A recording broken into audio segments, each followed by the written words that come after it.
அதே போல பார்க்கிறோம். அன்புள்ள சகோதரர்களே, குர்ஆனை படித்து பாருங்கள். எத்தனையோ கோடிக்கணக்கான அமல்கள் இருந்த போதிலும் தபூக்குடைய ஒரு போர், அந்த போர்க்களத்திலே அல்லாஹ் ரப்பல் ஆலமீன் எத்தனையோ நபித்தோழர்கள் அந்த போருக்காக தன்னுடைய எல்லா பொருளாதாரத்தையும் கொடுத்தார்கள். சொத்திலே பாதியை கொடுத்தார்கள், சொத்து முழுக்க கொடுத்தார்கள். அல்லாஹ் பேசல. எந்த அளவுக்கு ஒரு கடுமையான நேரத்திலே நடந்த போர் தெரியுமா?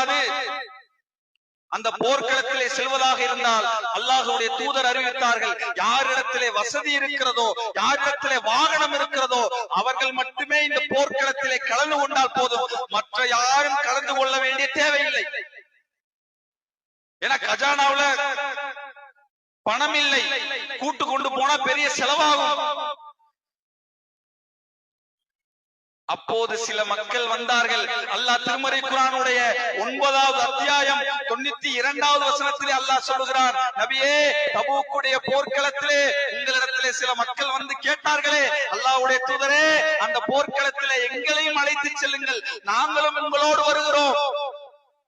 எங்களிடத்திலே வாகனம் இல்லை, எங்களிடத்திலே பொருளாதாரம் இல்லை, எங்களையும் கூட்டிட்டு போங்க, நாங்களும் போருக்கு வரோம் என்று சொன்னார்களே.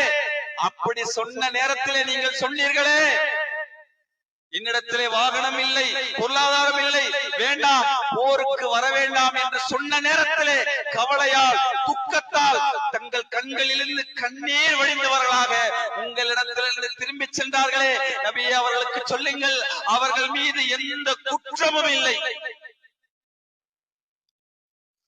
அன்புள்ள சகோதரர்களே, இஹ்லாஸ். அல்லாஹ் எதையும் பார்க்கவில்லை. உள்ளத்திலே துக்கத்தால் அடைத்து தான் அல்லாஹ்வுடைய பாதையிலே கலந்து கொண்டு உயிர் நீக்க முடியவில்லையே என்று நினைத்து அழுதார்களே, அல்லாஹ் குர்ஆனிலே அதை பதிவு செய்தார்.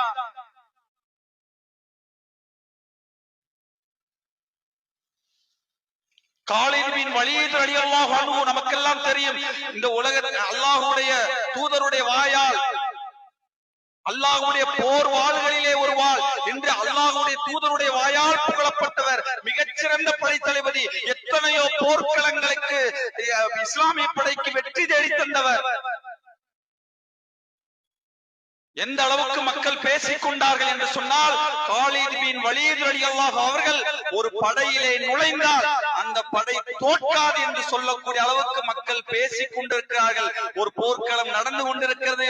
உமர் ரலியல்லாஹு அன்ஹு காலித் பின் வலீத் அவர்களை ஒரு தோழரிடத்திலே சொல்லி அனுப்புகிறார், காலிதே, உடனடியாக இந்த படையை நீ விட்டு வெளியேற வேண்டும் என்று சொல்லி ஒரு மனிதரிடத்திலே சொல்லி அனுப்புகிறார். வந்த மனிதர் காலித் பின்